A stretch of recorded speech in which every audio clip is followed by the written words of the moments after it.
এই যে জান পাখি, কি করো? তোমাকে কতবার বলেছি আমাকে এসব নামে ডাকবে না? কেন? আমার ইচ্ছা, আমি আমার বউকে যেটা ইচ্ছা ওইটা বলে ডাকবো। কিসের বউ? আমি তোমার বউ হলাম কবে? এখনো হওনি, কিন্তু ভবিষ্যতে হবে। তাই এখন থেকেই বউ বলা প্র্যাকটিস করছি। আমি সুস্থ মস্তিষ্কে মানুষ হলে জীবনেও তোমাকে বিয়ে করতাম না। এসব বলে লাভ নাই সোনা, বিয়ে তো আমি তোমাকেই করব। তাই তুমিও আমাকে জামাই বলা শুরু করে দাও। দেখা যাবে কে কাকে বিয়ে করে। হুম, আমি যেটা বললাম সেটা মনে রেখো। আমি আবার বলছি, আমি কখনো নিজ ইচ্ছায় তোমাকে বিয়ে করব না। আচ্ছা, তাহলে আমার কথাও শুনে রাখো। আমি তোমাকে জোর করে বিয়ে করব না। তুমি নিজ ইচ্ছায় আমাকে ভালোবেসে বিয়ে করবে। তোমাকে নাকি আমি ভালোবেসে বিয়ে করব? হাসালে আমাকে। আচ্ছা, তাহলে দেখা যাক। ওকে, আমিও দেখি কি করো তুমি। আয়ান তখন নদীর রুম থেকে বেরিয়ে তার রুমে যায়। আয়ান তার রুমে গিয়ে খাটে বসে মনে মনে বলে, তুমি কেন বোঝো না নদী? আমি যে সেই প্রথম দেখার পর থেকে তোমাকে ভালোবাসি। তুমি কেন আমার ভালোবাসা বুঝতে পারো না? আয়ান তখন উঠে ওয়াশরুমে চলে যায়। আয়ান গোসল শেষ করতে করতেই চলুন আপনাদের গল্পটা বুঝিয়ে দিই। আমাদের আজকের গল্পের নায়ক আয়ান রহমান ও নায়িকা নদী ইসলাম। আয়ান আর নদী একই ক্লাসে পড়ে। আয়ান নদীদের বাড়িতে থাকে, কারণ নদীর বাড়ি থেকে তাদের ভার্সিটি কাছে। আর আপনাদের তো বলতে ভুলে গেছি, আয়ন ও নদীর মায়েরা হচ্ছে বেস্ট ফ্রেন্ড। তাই আয়ন নদীর বাড়িতে থাকতে কোনো অসুবিধা হয় না। আয়ন আজকে প্রায় 1.5 বছর হলো নদীদের বাড়িতে থাকে। আয়ন প্রথম দেখায় নদীকে দেখে ক্রাশ খায়। সেই মায়াবী চোখ, মায়াবী চেহারা, ঘন কালো চুল। আয়ন নদীদের বাড়িতে আসার 1 মাস পরে আয়ন নদীকে প্রপোজ করে, কিন্তু নদী তাকে রিজেক্ট করে। আর এখন এই দিনগুলো কেমন যাচ্ছে তা তো দেখলেনি। হতভম্ব হয়ে, হায়রে দর্শক, আপনাদের সাথে কথা বলতে বলতে আমি তো ভুলে গিয়েছি এদিকে আয়নের গোসল শেষ হয়ে গিয়েছে। আর আপনারাও কি যে করেন আমাকে একটু মনে করিয়ে দিবেন না? আচ্ছা, এখন আপনারা চিন্তা ভাবনা বাদ দেন, গল্পে মনোযোগ দেন। আয়ান তোয়ালে দিয়ে চুল মুছতে মুছতে ওয়াশরুম থেকে বের হয়। তার পরনে শর্ট প্যান্ট ছিল। ঠিক এই সময় নদী আয়নের রুমে আসে। আয়নকে এই অবস্থা দেখে নদী চিৎকার দিবে নাকি ঠিক আয়ন দৌড়ে গিয়ে নদীর ঠোঁট জোড়া দখল করে নেয়। নদী চোখ বড় বড় করে ফেলে। নদী ছোটার চেষ্টা করছিল, কিন্তু সে ছুটতে পারে না। ঠিক তখনই নদী আয়নের ঠোঁটে কামড় বসিয়ে দেয়। আয়ন তখনই নদীকে ছেড়ে দেয়। তখন নদী অন্যদিকে ফিরে যায়। আম্মু তোমাকে খাবার খাওয়ার জন্য ডাকছে। কথাটি বলে নদী এক দৌড়ে তার রুমে গিয়ে দরজা বন্ধ করে দেয়। দরজার সাথে হেলান দিয়ে দাঁড়ায়। এইমাত্র হওয়া ঘটনাটির কথা মনে করে তার মুখে তার অজান্তে লজ্জার হাসি ফুটে ওঠে। তারপর নদী নিজেকে স্বাভাবিক করে রুম থেকে বের হয়ে নিচে ডাইনিং রুমে যায়। আয়নও টেবিলে বসেছিল। নদী কিছু না বলে চেয়ার টেনে বসে। কিরে, তোকে বললাম আয়ানকে ডেকে দিতে, আর তুই নিজেই কোথায় উদা হয়ে গেলি? আসলে আমার একটা ফোন এসেছিল, তাই একটু দেরি হয়েছে। আচ্ছা হয়েছে, এখন কথা না বলে খা। আয়ান, তুই খাচ্ছিস না কেন? না আন্টি, খাচ্ছি। সবাই তখন একসাথে খাবার খায়। আয়ন কয়েকবার নদীর দিকে তাকায়, কিন্তু নদী তার দিকে তাকায় না। আয়ন রাতের খাবার শেষ করে নিজের ঘরে এসে দরজা বন্ধ করে দেয়। কিছুক্ষণ আগে নদীর কামড়ের জায়গায় হাত বুলিয়ে মুচকি হাসে। উফ, দুষ্টু মেয়ে একটা। এদিকে যেমন রাগ হচ্ছে, তেমনি নদীর উপর অপ্রত্যাশিত স্পর্শে তার হৃদস্পন্দন বেড়ে গিয়েছে। আয়ন জানে নদীর বাইরের রুক্ষতার আড়ালে কোথাও একটা নরম মন লুকিয়ে আছে, যে মন হয়তো একদিন ভালোবাসার ছোঁয়া অনুভব করবে। অন্যদিকে নদী তার ঘরে গিয়ে বিছানায় গা এলিয়ে দেয়। আয়নের আশঙ্কিক চুম্বনের দৃশ্যটি চোখের সামনে ভেসে উঠতেই তার গাল লাল হয়ে ওঠে। কেন এতে তার এত ভালো লাগলো? কেন সে সঙ্গে সঙ্গে আয়নকে ধাক্কা দিয়ে সরিয়ে দিতে পারল না? এই প্রশ্নগুলো তার মনে ঘুরপাক খেতে থাকে। নিজের এই দুর্বলতায় সে কিছুটা বিরক্ত হয়। মোটেও না, আমি ওকে ভালোবাসি না, কখনো না। মনে মনে নিজেকে বোঝানোর চেষ্টা করে নদী। পরে কয়েকদিন স্বাভাবিকভাবে কাটে। আয়ন রোজ নদীর সাথে কথা বলার চেষ্টা করে, কিন্তু নদী এড়িয়ে যায়। তবে আয়নের চোখে সেই গভীর ভালোবাসা নদীর নজর এড়ায় না। সে বুঝতে পারে ছেলেটা সত্যি তাকে ভালোবাসে, কিন্তু নদীরও জেদ কম নয়। সে কিছুতেই সহজে হার মানতে রাজি না। একদিন বিকেলে নদী বারান্দায় বসে তার পছন্দের বই পড়ছিল। হঠাৎ আকাশ কালো করে বৃষ্টি নামে। দমকা হয় বইয়ের পাতা উঠতে শুরু করে। নদী তাড়াতাড়ি বই বন্ধ করতে যায়, কিন্তু কয়েকটা পাতা ভিজে যায়। ঠিক তখনই অ্যান ছাতা নিয়ে ছুটে আসে। এই নাও নদী, ভিজে যাবে তো। নদী প্রথমে কিছুটা অবাক হয়, তারপর ছাতাটা নেয়। ধন্যবাদ। বইগুলো ভিজে গেল। হ্যাঁ, কয়েকটা পাতা ভিজে গেছে। তুমি ভেতরে চলো, বৃষ্টিতে ভিজো না। নদী মাথা নেড়ে ভিতরে চলে যায়। আন বারান্দায় দাঁড়িয়ে বৃষ্টির সৌন্দর্য উপভোগ করতে থাকে। কিছুক্ষণ পর নদী ভেজা বইগুলো হাতে নিয়ে আবার বারান্দায় আসে। তুমি এখনো যাওনি?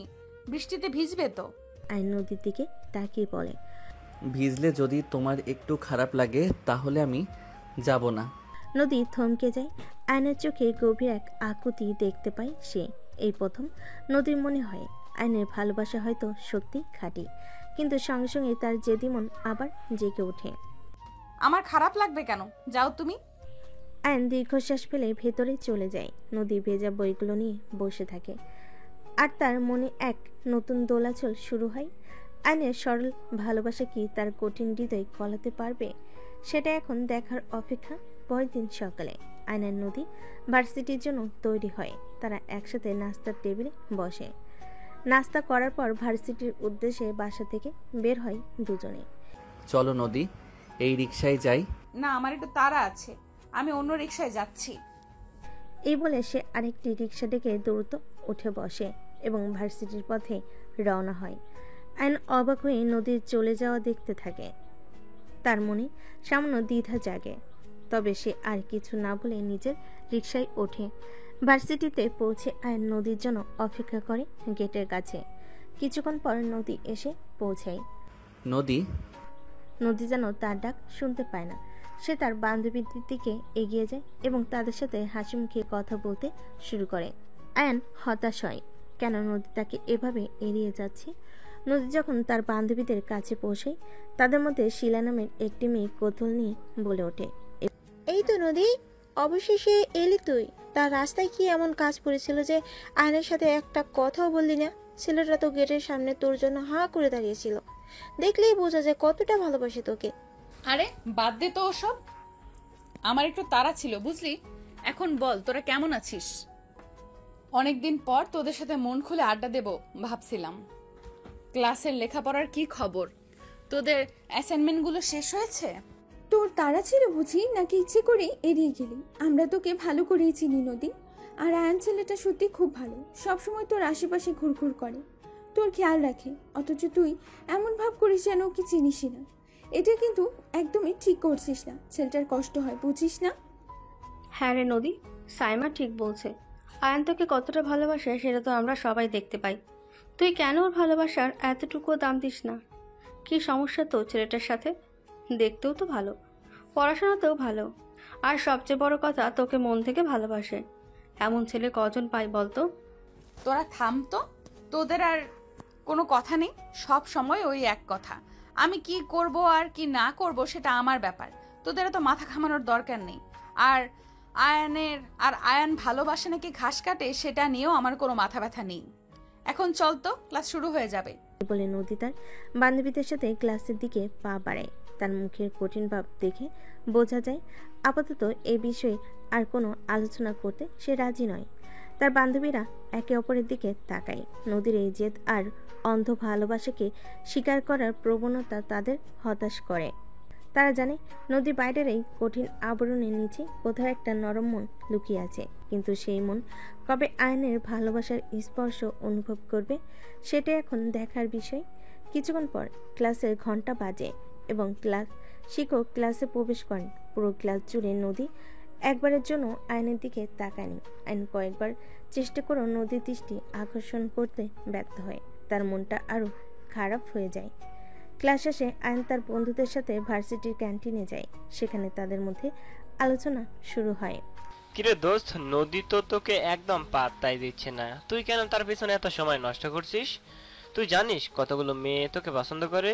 তুই চাইলে তাদের মধ্যে যে কারোর সাথে একটা সম্পর্ক তৈরি করতে পারিস, কিন্তু আমি সত্যি বুঝতে পারছি না তুই কেন শুধু নদীর পিছনে পড়ে আছিস। হ্যাঁ, সাহেব ঠিক বলছে।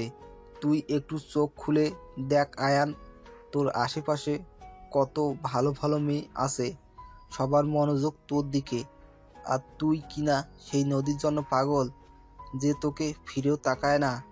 এটা তো তোর মূল্যবান সময় অপচয় ছাড়া আর কিছুই না। তোমরা নদীর কথা কিছুই বোঝো না। আমি তাকে ভালোবাসি। আমার কাছে অন্য কোনো মেয়ের কোনো গুরুত্ব নেই। আমি যদি কারোর সাথে সম্পর্ক করি সেটা শুধু নদীর সাথেই হবে। আর আমি বিশ্বাস করি একদিন নদী ঠিকই আমার হবে। আমি তাকে নিজের করেই ছাড়ব। আয়নের দৃঢ় প্রতিজ্ঞা শুনে তার বন্ধুরা চুপ হয়ে যায়। তারা জানে আয়ন যখন কোনো কিছু স্থির করে তখন তাকে সেই পথ থেকে সরানো কঠিন। তারা একে অপরের দিকে তাকায়। তাদের চোখে বন্ধুর জন্য কিছুটা উদ্বেগ এবং কিছুটা বিস্ময়। তারা বুঝতে পারে আয়নের ভালোবাসা কতটা গভীর, কিন্তু নদীর কঠিন হৃদয় কবে সেই ভালোবাসায় সাড়া দেবে সেটাই এখন দেখার অপেক্ষা। ভার্সিটিতে সাংস্কৃতিক প্রতিযোগিতার ঘোষণা দেওয়া হলো। এই ঘোষণা শুনে সকল শিক্ষার্থীদের মধ্যে এক নতুন উদ্দীপনা সৃষ্টি হয়। কে কোন প্রতিযোগিতায় অংশ নেবে তা নিয়ে আলোচনা শুরু হয়। জল্পনা কল্পনা এবং আলোচনা। সে সময় আয়ান এবং তার বন্ধুদের মধ্যে কথোপকথন চলছিল। কিরে আয়ান, তুই কি ভাবলি? এবারও কিন্তু আমাদেরকেই ফার্স্ট প্রাইজটা নিতে হবে, অন্য কাউকে সুযোগ দেওয়া যাবে না। হ্যাঁ সাহিব, তুই একদম ঠিক বলছিস। আমাদের প্র্যাকটিসও বেশ ভালোই চলছে। ইনশাল্লাহ এবারও আমরাই প্রথম পুরস্কারটা ছিনিয়ে আনবো। হ্যাঁ, আমরা আমাদের সর্বোচ্চটা দিয়ে চেষ্টা করব। প্র্যাকটিস তো আমরা নিয়মিত করছি, বাকিটা আল্লাহর হাতে। তবে আমার মনে হয় আমরা ভালো কিছুই করতে পারবো। দর্শক, আপনারা হয়তো ভাবছেন তারা কোন প্রতিযোগিতার কথা বলছে এবং কিসের প্রথম পুরস্কার নিয়ে এত আলোচনা করছে। আসলে আপনাদের জানাতেই ভুলে গেছি যে আইন এবং তার বন্ধুরা অসাধারণ নাচতে পারে। তারা প্রতিবার কলেজের বিভিন্ন সাংস্কৃতিক প্রতিযোগিতায় অংশগ্রহণ করে এবং তাদের মনোমুগ্ধকর পরিবেশনার মাধ্যমে দর্শকদের মুগ্ধ করে তোলে। তাদের নাচের দক্ষতা এটাই প্রশংসিত যে শিক্ষক এবং শিক্ষার্থীরা সকলে তাদের পারফরমেন্সে মুগ্ধ হন। এর ফলস্বরূপ যে কোনো নাচের প্রতিযোগিতায় তারা সাধারণত প্রথম পুরস্কার অর্জন করে থাকে। তবে আয়ন যে এত গভীরভাবে কাউকে ভালোবাসতে পারে সে সম্পর্কে নদী একেবারে অবগত নয়। আয়নও তার দুই বন্ধু সাইফ এবং আকাশ হাই স্কুল জীবন থেকে একে অপরের সাথে অবিচ্ছেদ্য। তাদের বন্ধুত্ব সময়ের সাথে সাথে আরও দৃঢ় হয়েছে এবং তারা একসাথে পড়াশোনা করছে। তবে আয়ন যখন নদী ভার্সিটিতে ভর্তি হয় তখন তার বন্ধুরা এক বছরের জন্য অন্য জায়গায় ছিল, কিন্তু এই বছর তারা আবার একই ভার্সিটিতে ভর্তি হয়েছে এবং তিন বন্ধু আবারও একত্রিত হয়েছে। তাই তারা এই বছর ভার্সিটিতে নৃত্য প্রতিযোগিতায় অংশগ্রহণের সিদ্ধান্ত নিয়েছে এবং সেই লক্ষ্যেই তারা আলোচনা করছে।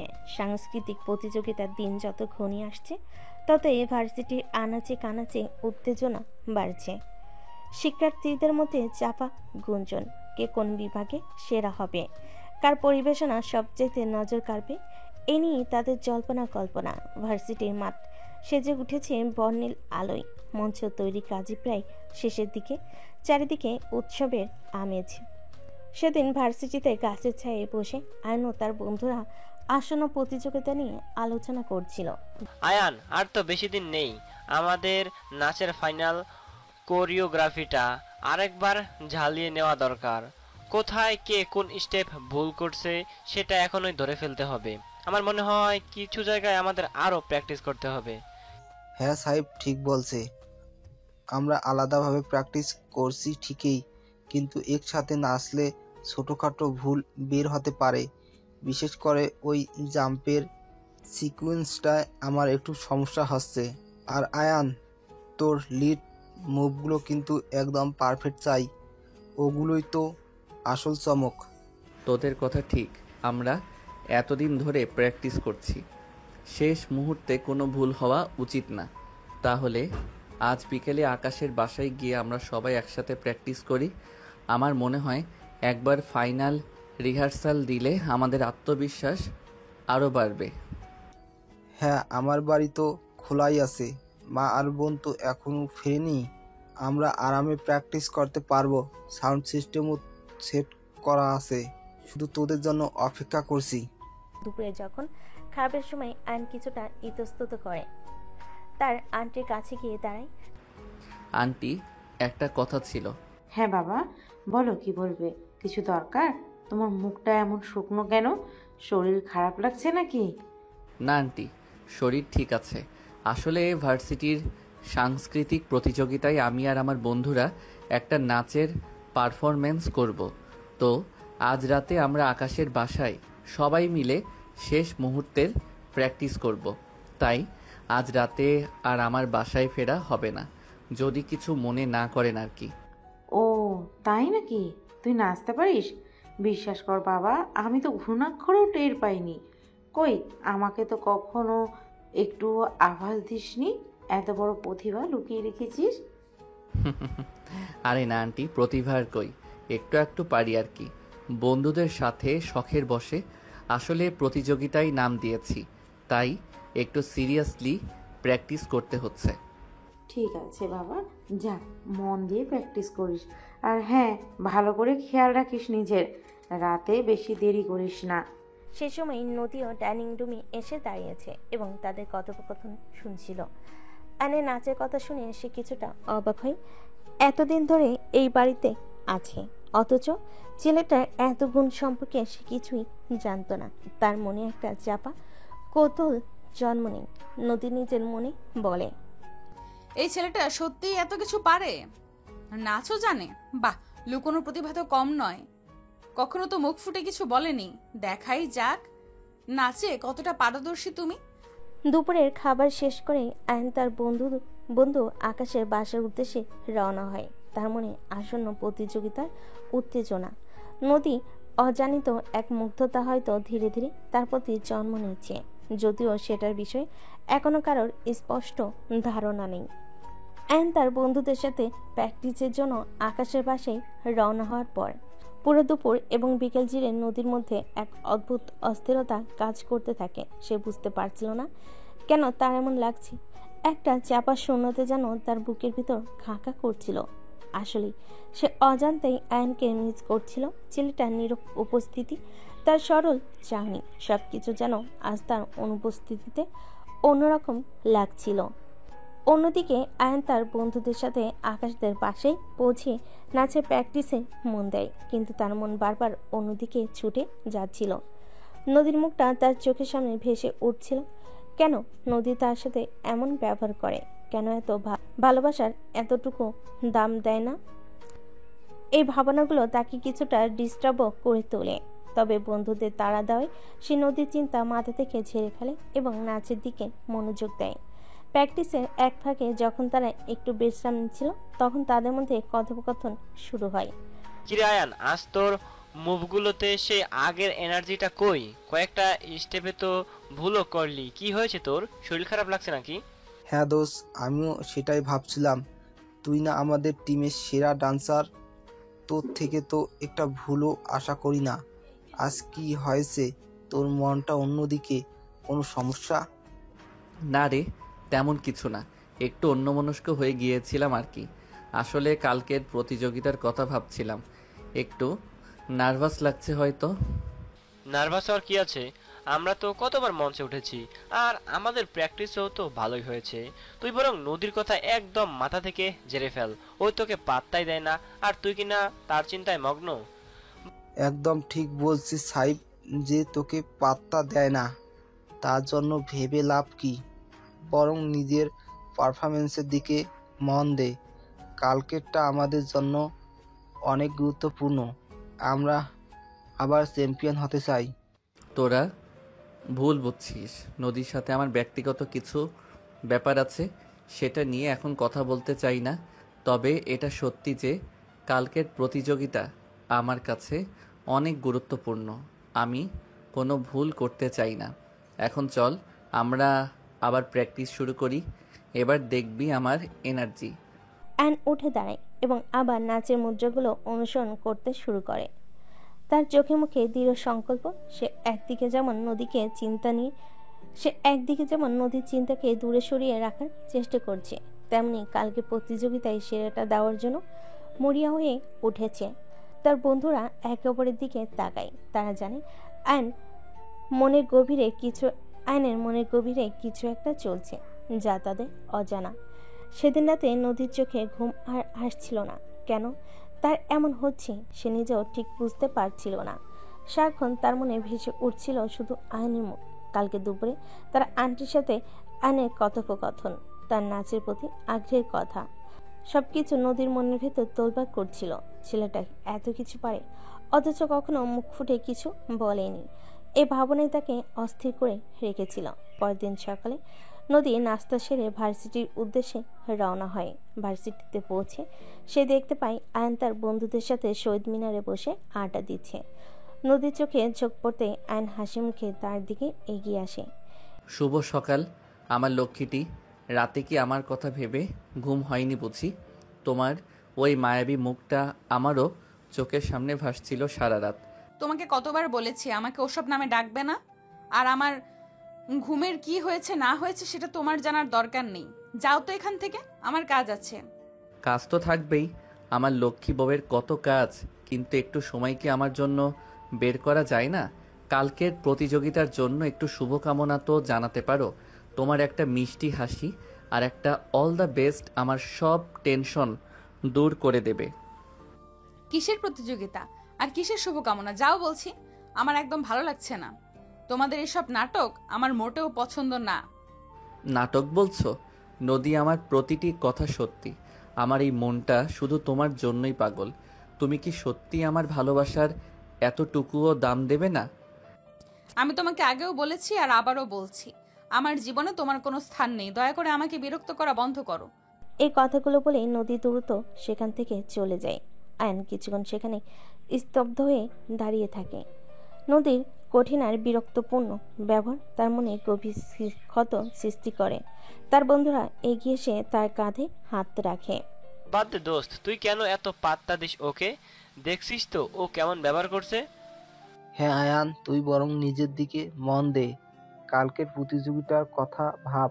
নদীর জন্য মন খারাপ করে নিজের পারফরমেন্স খারাপ করিস না। আয়ন দীর্ঘশ্বাস ফেলে বন্ধুদের দিকে তাকায়। তার চোখে হতাশার ছাপ স্পষ্ট, তবে সেই হতাশার মধ্যেও কোথাও যেন এক ক্ষীণ আশা এখনো টিকে আছে।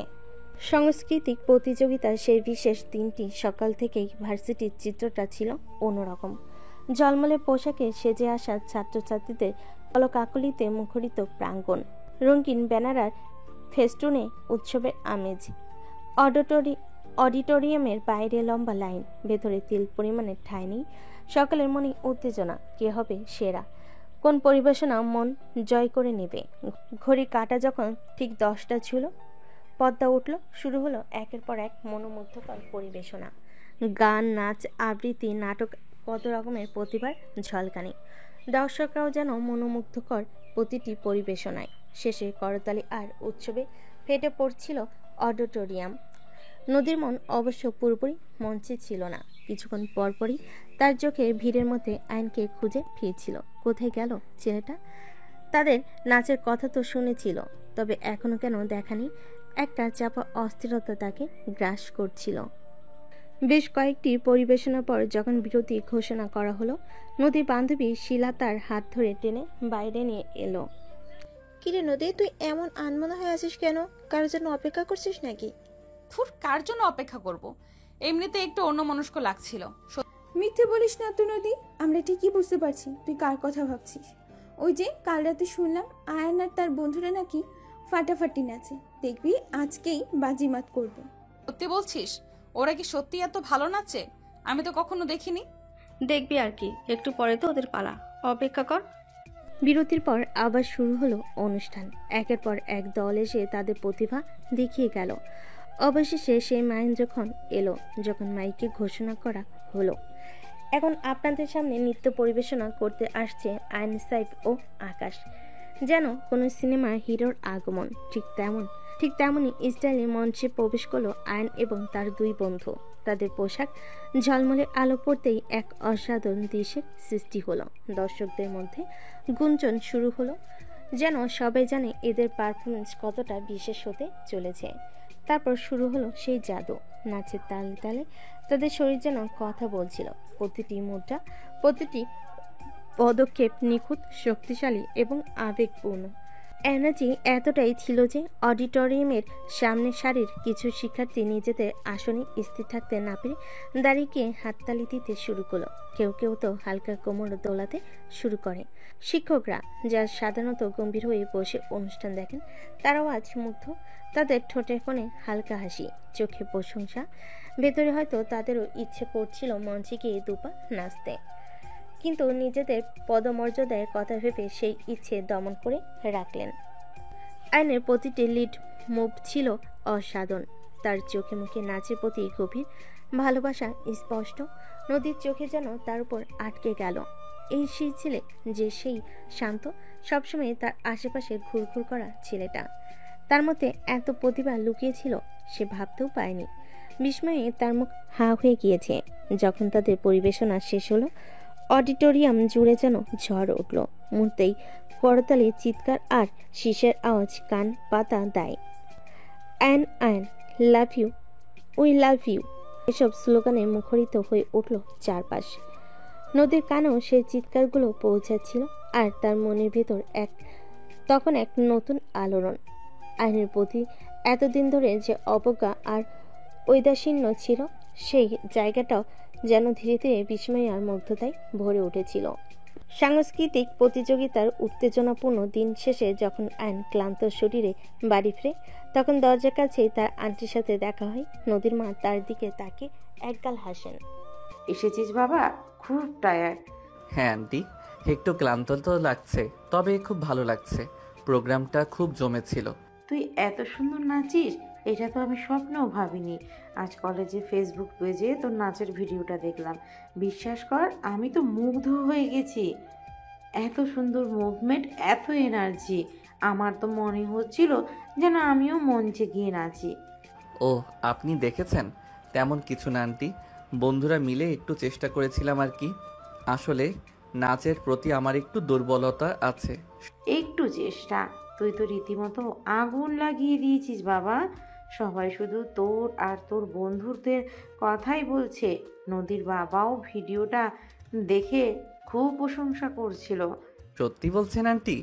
আপনারা পছন্দ করেছেন, এটাই আমার সবচেয়ে বড় পাওয়া। বলছিল ছেলেটার এত গুণ আগে কেন দেখিনি। পছন্দ করিনি মানে? দারুণ হয়েছে। কাল তোকে একটা স্পেশাল রান্না করে খাওয়াবো। তোর এই সাফল্যের জন্য ছোট্ট একটা উপহার আমার তরফ থেকে। আয়নের মুখ খুশিতে ভরে ওঠে।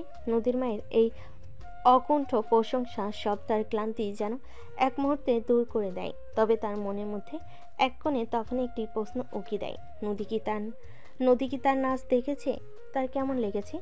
সে কঠিন মনে কোনো পরিবর্তন হয়েছে কি? সন্ধ্যা নেমেছে। দিনের আলো ফেডিং হয়ে চারপাশ আবজা হয়ে আসছে। আইন সারা বাড়ি খুঁজেছে নদীকে, কিন্তু কোথাও তার দেখা মেলেনি। অবশেষে তার মনে হয় ছাদে হয়তো থাকতে পারে। সে ধীরে ধীরে সিঁড়ি বেয়ে ছাদে ওঠে।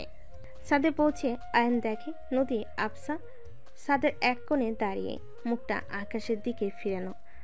অস্তরাগের শেষ আলো তার চুলে এসে পড়ছে। আয়ন সপ্তপনে তার কাছে যায়। এখানে একা দাঁড়িয়ে কি দেখছো? আমার চাঁদ? আকাশেও কি আমার ছবি ভেসে বেড়াচ্ছে? তোমাকে কতবার বলতে হবে? ওসব বাজে কথা আমার একদম ভালো লাগে না। আর তুমি এখানে কি করছো? যাও এখান থেকে। কেন যাব? আমার চাঁদের পাশে একটুখানি দাঁড়ালে কি খুব অসুবিধা হবে? কালকের অনুষ্ঠানে তোমার নীরব দর্শক হয়েছিলাম। তোমার কি মনে হয় কেমন নেচেছিলাম আমরা? তোমাদের নাচ ভালো হয়েছে তাতে কি?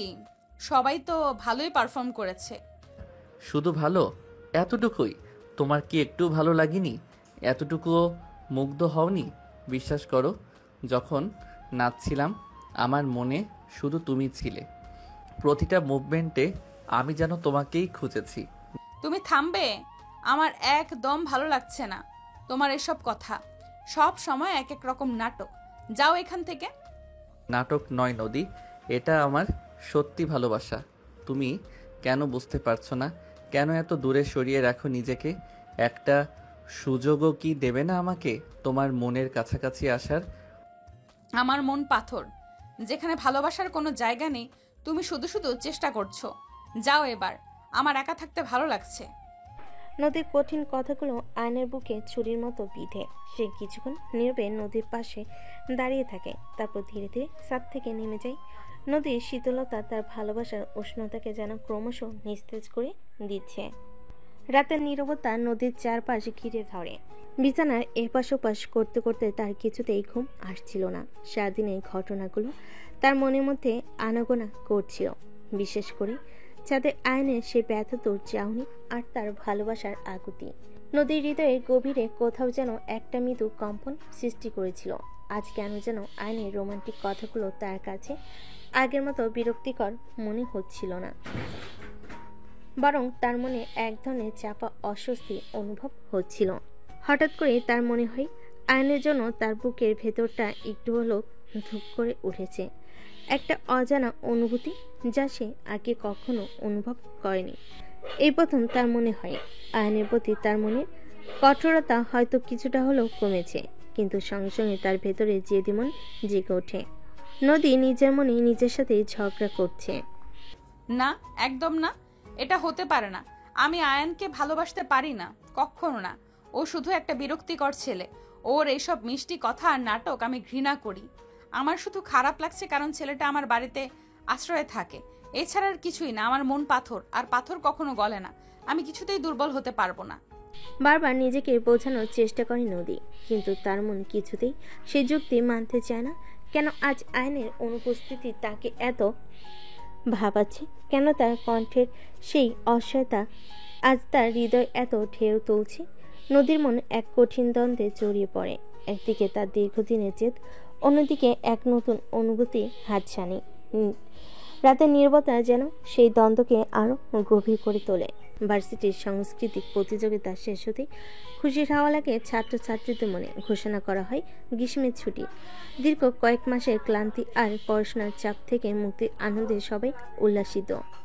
ছুটির প্রথম দিন আয়ান যখন বাড়ি ফিরে, তখন তার আন্টি অর্থাৎ নদীর মা এক নতুন খবর দেন। আয়ান, শুনেছিস আমরা সবাই মিলে কক্সবাজার ঘুরতে যাচ্ছি। কক্সবাজার? কখন আন্টি? এই সপ্তাহে শনিবারে। ভাবছি কয়েকদিন ঘুরে আসা যাক, গরমের ছুটিটা ভালোই কাটবে। আসলে আন্টি, আমার কিছু কাজ আছে। কিসের কাজ বাবা? এখন তো ছুটি, চলো না সবাই মিলে ঘুরে আসি। অনেকদিন কোথাও যাওয়া হয়নি, তোমারও মনটা একটু বদলাবে। হ্যাঁ আয়ান, তুইও চল, নদীও যাচ্ছে, একসাথে অনেক মজা হবে। প্লিজ বাবা, না করিস না। নদীর মা এবং বাবার এত অনুরোধে আয়ন আর না করতে পারে না। নদীর সাথে কয়েকটা দিন কাটানোর সুযোগটা সে হাতছাড়া করতে চায় না। ঠিক আছে আন্টি, যাব। যখন আপনারা বলছেন তখন আর না করি কি করে? এই তো লক্ষ্মী ছেলে, তাহলে এখন থেকে সবাই মিলে গোছগাছ শুরু করে দিই, আর দেরি করা ঠিক হবে না। এরপর কক্সবাজারে যাওয়ার জন্য বাড়িতে শুরু হয় তোড়জোড়। কার কি লাগবে, কোথায় থাকা হবে, এসব নিয়ে আলোচনা চলতে থাকে। নদীর মনে অবশ্য এই ভ্রমণ নিয়ে তেমন কোনো উৎসাহ দেখা যায় না। সে চুপচাপ নিজের কাজ করে যায়। তবে আয়নের কক্সবাজার যাওয়ার খবরে তার ভেতরে চাপা কৌতূহল হয়তো সামনে উকি দেয়। অবশেষে সেই শনিবারের সকাল সবাই এক একে এসে জড়ো হয় বাস স্ট্যান্ডে। টিকিট কাটার পর যখন সিট নাম্বার দেওয়া হয়, তখন আয়নের চোখ চকচক করে ওঠে। তার আর নদীর সিট পড়েছে পাশাপাশি। এই অপ্রত্যাশিত সৌভাগ্য যেন তার মনকে এক নতুন আনন্দে ভরিয়ে দেয়। জানালার বাইরের দৃশ্য পরিবর্তন হতে থাকে, আর আয়নের বুকের ভেতর ধুকপুকানি বাড়তে থাকে। সাহস সঞ্চয় করে সে কয়েকটা রোমান্টিক কথা বলার চেষ্টা করে নদীর সাথে। নদী, এই জার্নিটা যেন আমাদের দুজনের নতুন কোনো গল্পের শুরু। প্রকৃতির এই মনোরম দৃশ্য আর পাশে তুমি, আমার আর কিছু চাওয়ার নেই। কিন্তু নদীর কাছ থেকে কোনো উত্তর আসে না। জানালার বাইরে তাকিয়ে আছে, মুখে কোনো ভাবান্তর নেই। আয়ন হতাশ হয়, তবে হাল ছাড়ে না। কিছুক্ষণ পর আয়ন খেয়াল করে নদীর শরীরটা সামান্য কাত হয়ে তার হাতের সাথে লেগে আছে। আর একটু ভালোভাবে তাকিয়ে দেখে নদী তার হাত জড়িয়ে ধরে তার কাঁধে মাথা রেখে গভীর ঘুমে আচ্ছন্ন। আয়নের মনটা এক অনাবিল শান্তিতে ভরে যায়। এই প্রথম এত কাছে, এত আপন করে সে নদীকে অনুভব করছে। আলতো করে নদীর মাথায় হাত বুলিয়ে দেয় আয়ন। তার ঘুমন্ত মুখের দিকে তাকিয়ে এক অপার্থিব ভালো লাগা অনুভব করে সে। এই মুহূর্তটাকে ধরে রাখার লোভ সামলাতে না পেরে সে সাবধানে একটি সেলফি তুলে নেয়, যেখানে নদীর ঘুমন্ত মুখ তার কাঁধের উপর ঘোরানো। কিছু সময় পর নদীর ঘুম ভাঙে। চোখ খুলে নিজের অবস্থান দেখে সে চমকে ওঠে। কিছু সময় পর নদীর ঘুম ভাঙে। চোখ খুলে নিজের অবস্থান দেখে সে চমকে ওঠে। তার হাত আয়নের হাত জড়িয়ে ধরে আছে। তার সঙ্গে তার মাথা আয়নের কাঁধে। সঙ্গে সঙ্গে সে অপ্রস্তুত হয়ে যায়, হাত সরিয়ে নেয়। আমি দুঃখিত। কখন যে ঘুমিয়ে পড়েছিলাম আর আপনার হাত ধরেছি আমি আসলে বুঝতে পারিনি, ভুল হয়ে গেছে। কোনো সমস্যা নেই তো, ভুল তো মানুষেরই হয়, তাই না? আর তাছাড়া আমার কাঁধটা তোমার একটু আরাম দিতে পারলে তো আমারও ভালো লাগবে। আয়নের সহজ সরল কথা শুনে নদীর মুখটা সামান্য লাল হয়ে ওঠে। সে আর কিছু না বলে জানালার বাইরে তাকিয়ে থাকে। তার মনের ভেতরে এক নতুন আলোড়ন সৃষ্টি হয়। এই ছেলেটা এত ভালো কেন? তার প্রতি এত রুড ব্যবহার করার পরও কেন সে এত সহজে সব কিছু মেনে নেয়? দীর্ঘ পথ পাড়ি দিয়ে অবশেষে তাদের বাস এসে থামে কক্সবাজারের ঝকঝকে বাস স্ট্যান্ডে। চারপাশে সমুদ্রের হালকা নোনা গন্ধ আর পর্যটকদের গুঞ্জন জানান দিচ্ছিল এক নতুন অ্যাডভেঞ্চারের শুরু। নদীর বাবা আগে একটি পরিচিত হোটেল রুম বুক করে রেখেছিলেন। বাস থেকে নেমে সবাই হোটেলে পৌঁছে রিসেপশনের আনুষ্ঠানিকতা সেরে যার যার রুমের চাবি বুঝে নেয় তারা। প্রতি 3টি পরিপাটি রুম, একটি নদীর বাবা মায়ের জন্য, একটি নদীর জন্য এবং অন্যটি আয়নের জন্য। আয়ন তার রুমে ঢুকে দরজা বন্ধ করে দেয়। ক্লান্তিতে তার শরীর ভেঙে যাচ্ছিল। ব্যাগটা একপাশে ছুঁড়ে ফেলে সে স্ট্যান্ড ঝাঁপিয়ে পড়ে নরম বিছানায়। চোখের পাতা এক হতেই গভীর ঘুমে তলিয়ে যায় সে। প্রায় 2 ঘন্টা পর বাইরে হালকা কোলাহলে আয়নের ঘুম ভাঙে। আদৌ ঘুমে সে হাতে ঘড়িটা খুঁজে নেয়। বিকেল 4টা বাজে। তাড়াতাড়ি বিছানা ছেড়ে উঠে বসে সে। ওয়াশরুমে গিয়ে ঠান্ডা জলে ঝাপটা দিয়ে ফ্রেশ হয়ে নেয়। হোটেলের আয়নের নিজের ক্লান্ত মুখটা দেখে তার মনে হয় একটু চা খেলে ভালো লাগবে। নদীর মায়ের রুমে দরজা নক করে সে ভেতরে ঢোকে। দেখে নদীর বাবা আরাম করে সোফায় বসে খবরের কাগজ পড়ছেন আর নদীর মা এক মনে কিছু একটা ভাবছেন। এই তো আমাদের ঘুমন্ত রাজপুত্র জেগে উঠেছে ফাইনালি। আমরা তো ভাবছিলাম আজ আর আপনার দর্শন পাবো না। দুপুরে যখন ডাকতে গিয়েছিলাম আপনার দরজা তো কোনো সাড়াই মেলেনি। সরি আন্টি, আসলে জার্নির ধকলে এতটাই টায়ার্ড লাগছিল যে কখন ঘুমিয়ে পড়েছি টেরই পাইনি। একদম বেঘরে ঘুমিয়েছিলাম। আপনাদের দুপুরে খাওয়া হয়েছে? হ্যাঁ বাবা, আমরা খেয়ে নিয়েছি। তুমি যাও, তাড়াতাড়ি কিছু খেয়ে নাও। ওদিকে রেস্টুরেন্টে গিয়ে বলো ওরা তোমাকে খাবার দিয়ে দেবে। বেশি দেরি করো না, সন্ধ্যা হয়ে আসছে।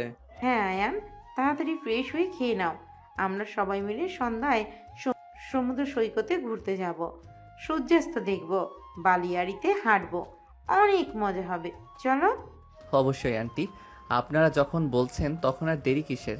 আমি এক্ষুনি যাচ্ছি খেতে। আপনারা রেডি হন, আমিও আসছি একটু পরেই। সমুদ্রের পাড়ে সূর্যাস্ত দেখার লোভ তো আর সামলানো যায় না। নদীর বাবা খবরের কাগজ ভাঁজ করে রাখেন আর নদীর মা আয়নের দিকে তাকিয়ে সেনের হাসি হাসেন। আয়ন ঘর থেকে বেরিয়ে হোটেলের রেস্টুরেন্টের দিকে পা বাড়ায়। তখনই লেগে তার মনে একদিকে যেমন ঘুমিয়ে রেস তখনও লেগে আছে, তেমনি সন্ধ্যার সমুদ্রের পাড়ে ঘোরার উত্তেজনা কাজ করছে।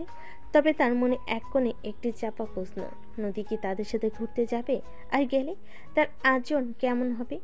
সন্ধ্যা নামার আগেই আয়ন তার হোটেলের রুমে তৈরি হয়ে নেয়। হালকা রঙের শার্ট আর জিন্সে বেশ স্মার্ট লাগছিল তাকে। রেডি হয়ে সে নদীর মায়ের রুমে এসে দেখে তার আঙ্কেল আন্টি আরাম করে সোফায় বসে গল্প করছে। আয়নও তাদের সাথে কিছুক্ষণ হাসি ঠাট্টার মধ্যে সময় কাটায়। আঙ্কেল, এখানকার আবহাওয়াটা কিন্তু দারুণ, একদম রিফ্রেশিং। হ্যাঁ বাবা, কক্সবাজারের বাতাসটাই আলাদা, শহরের ধোঁয়া আর দূষণ থেকে দূরে। এই কয়েকটা দিন মনটা একদম হালকা হয়ে যাবে। তোমার কেমন লাগছে এখানে এসে? আমার তো খুবই ভালো লাগছে আঙ্কেল, বিশেষ করে কালকের প্রোগ্রামটার পর মনটা আরও ফুরফুরে।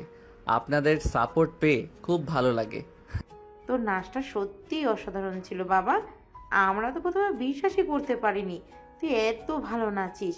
কলেজের সবাই শুধু তোর কথাই বলছিল। আসলে আন্টি, ওটা বন্ধুদের সাথে একটু শখের বসে।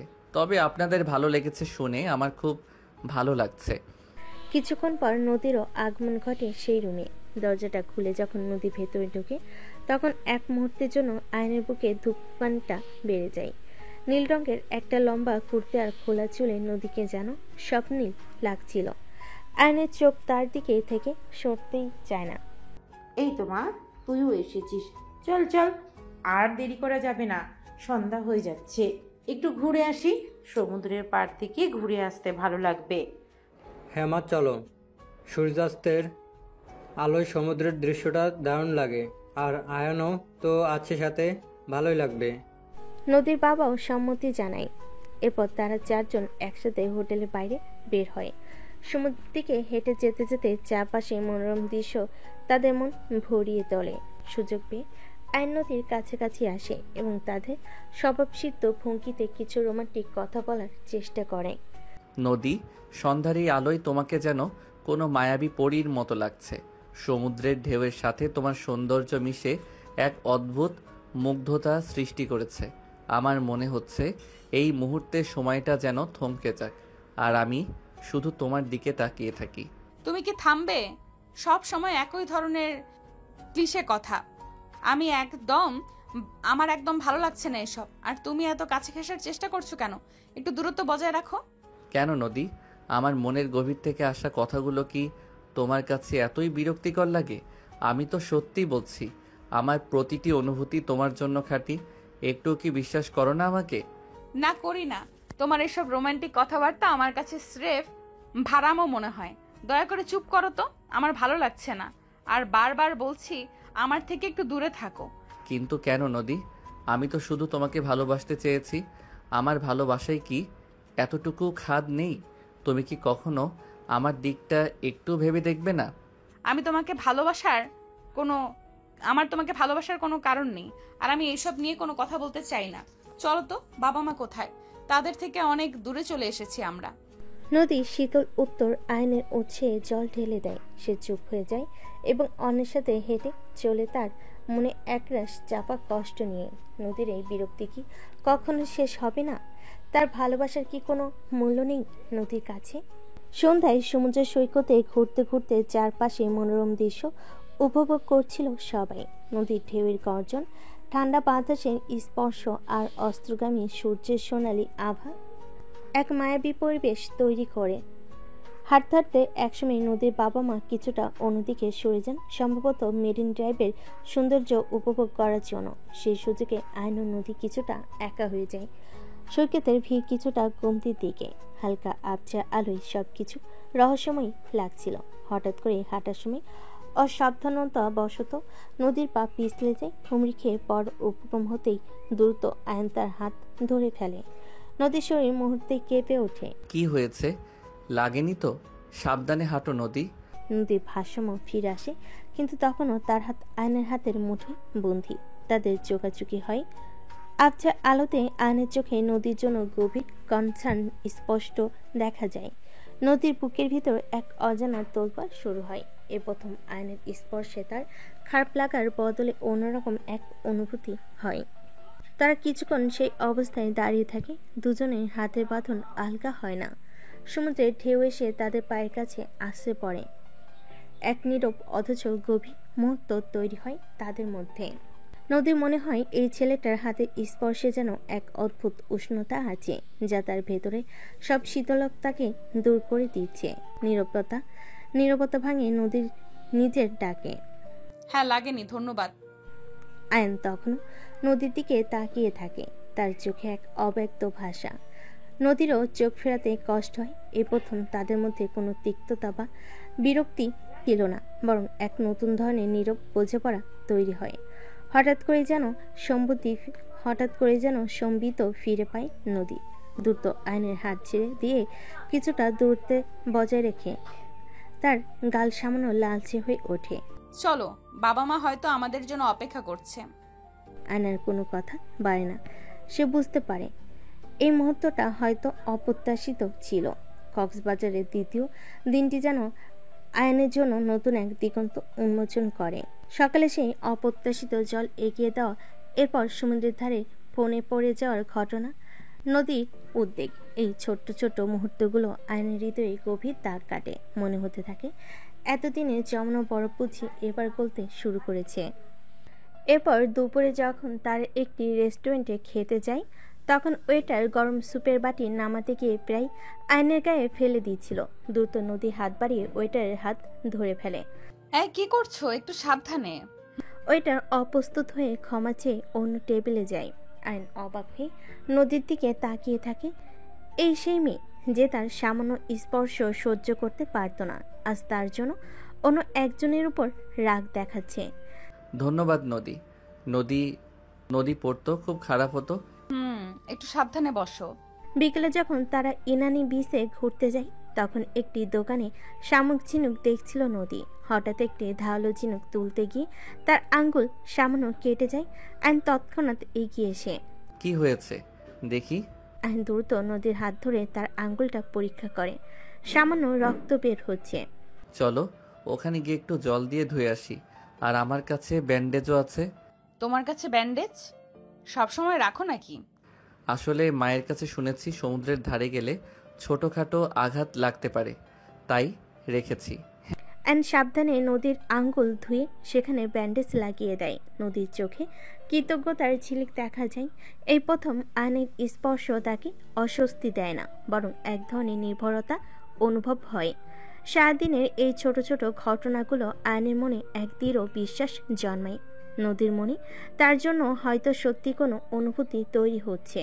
কক্সবাজার তাদের দ্বিতীয় দিনটিও আগের দিনের মতোই অপ্রত্যাশিত কিছু ঘটনার সাক্ষী থাকে।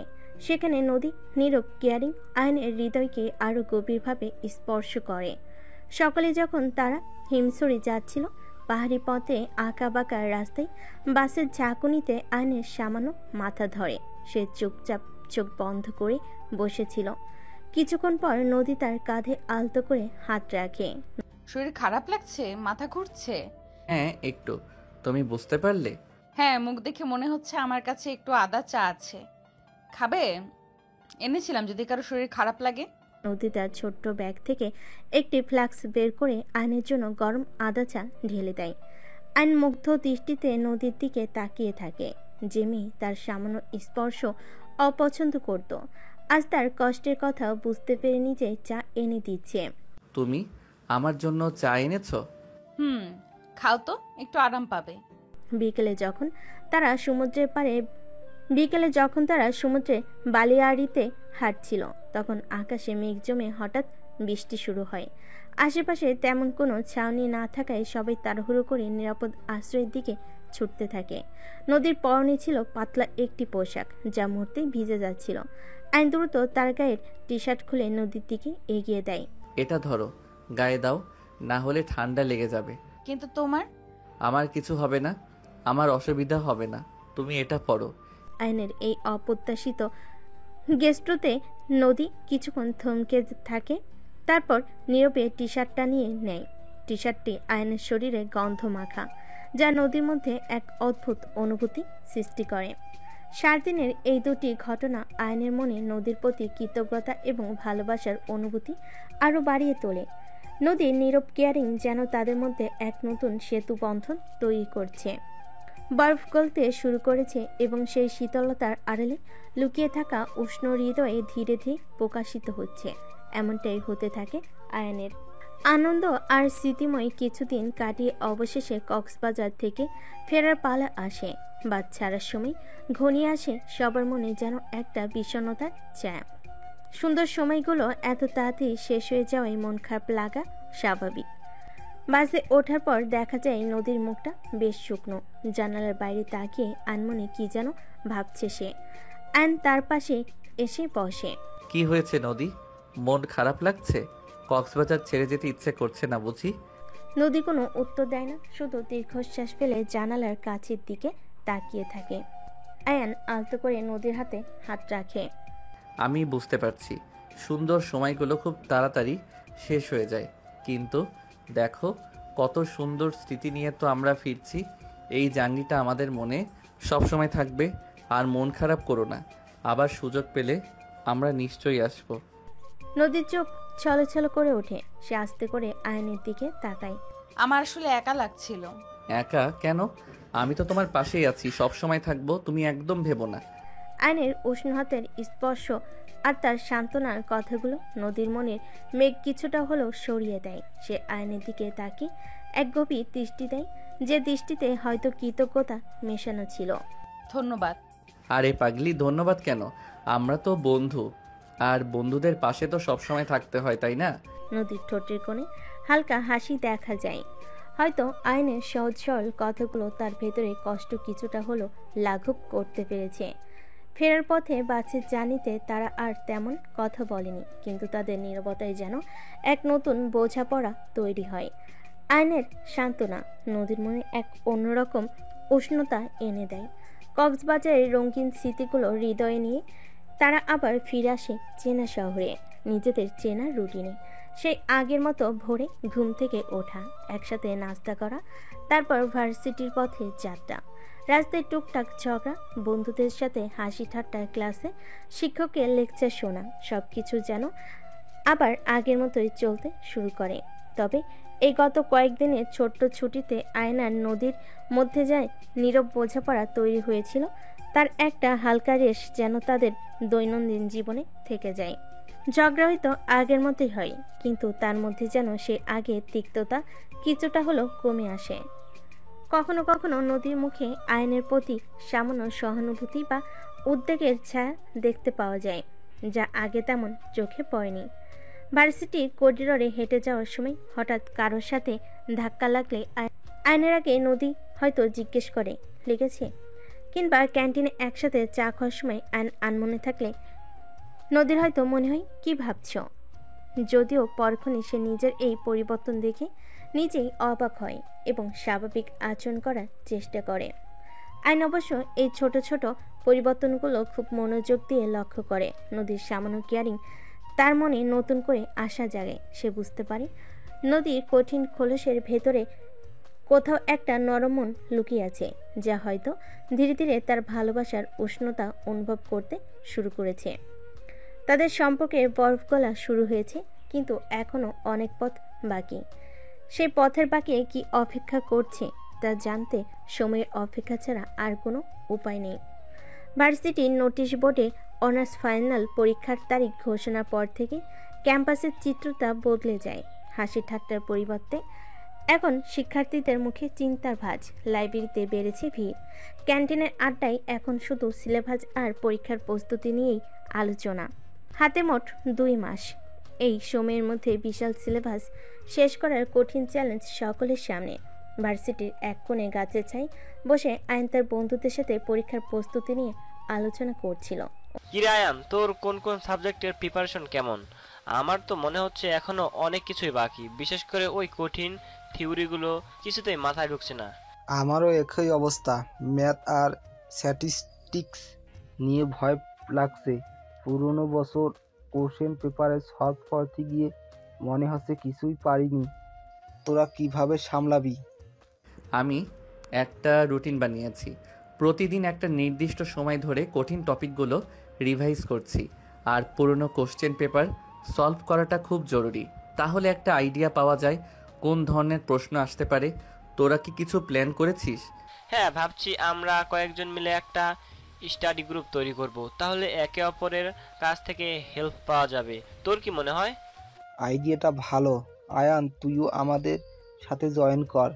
একসাথে পড়লে দেখবি অনেক টেনশন কমে যাবে। নিশ্চয়ই, একসাথে পড়লে অনেক কিছু সহজে বোঝা যায়। আমরা বরং কাল থেকে শুরু করি। অন্যদিকে ভার্সিটির ক্যান্টিনে নদীর সাথে তার বান্ধবীরাও পরীক্ষার প্রস্তুতি নিয়ে আলোচনায় মগ্ন ছিল। তোরা কোন রেফারেন্স বই ফলো করছিস? আমার তো মনে হয়েছে আমাদের শিক্ষকের নোটসগুলো যথেষ্ট নয়। আমি লাইব্রেরি থেকে কয়েকটা ভালো বই কালেক্ট করেছি, তোদের লাগলে বলিস, জেরক্স করে দেব। আর কঠিন টপিকসগুলো আমরা একসাথে ডিসকাস করলে কেমন হয়? আমার মনে হয় সেটাই ভালো হবে। একা একা পড়তে বসলে অনেক সময় কিছুই মাথায় ঢোকে না। গ্রুপ স্টাডি করলে অন্তত ডাউটগুলো ক্লিয়ার করা যাবে। হ্যাঁ, আর পুরনো বছরের প্রশ্নগুলো সলভ করা মাস্ট, তাহলে পরীক্ষার প্যাটার্নটা বোঝা যাবে। তোরা কি অলরেডি শুরু করেছিস? আমি তো সব কিছু সাজেশনে পুরনো প্রশ্ন দেখা শুরু করেছি। তোরাও শুরু করে দে, সময় কিন্তু একদম কম। ফাইনাল পরীক্ষার এই চাপ যেন পুরো ভার্সিটির পরিবেশটাই বদলে দিয়েছে। বন্ধুদের আড্ডা, হাসি ঠাট্টা কমে গিয়ে এখন একটাই সুর, কিভাবে ভালো প্রস্তুতি নেওয়া যায়। সকলের চোখে মুখে ভবিষ্যতের একটা চাপা উদ্বেগ। ভার্সিটির দিন শেষ করে যখন আয়ান আর নদী একসাথে বাড়ির দরজায় এসে পৌঁছালো, তখন ভেতরে প্রবেশ করে আয়নের জন্য অপেক্ষা করছিল এক অপ্রত্যাশিত সারপ্রাইজ। লিভিং রুমে সোফায় বসে থাকতে দেখে আয়ন তার বাবা মাকে। আনন্দে তার চোখ চিকচিক করে ওঠে। মা, বাবা, তোমরা এখানে কখন এলে? মুহূর্তের মধ্যেই আয়ন ছুটি গিয়ে তার মাকে জড়িয়ে ধরে, তারপর তার বাবার কাছে গিয়ে হাত মিলিয়ে কৌশল বিনিময় করে। মায়ের সাথে সে গভীর স্নেহে জড়িয়ে ধরে কিছুক্ষণ থাকে। তোমরা হঠাৎ করে কোনো খবর না দিয়ে আমার তো বিশ্বাসই হচ্ছে না।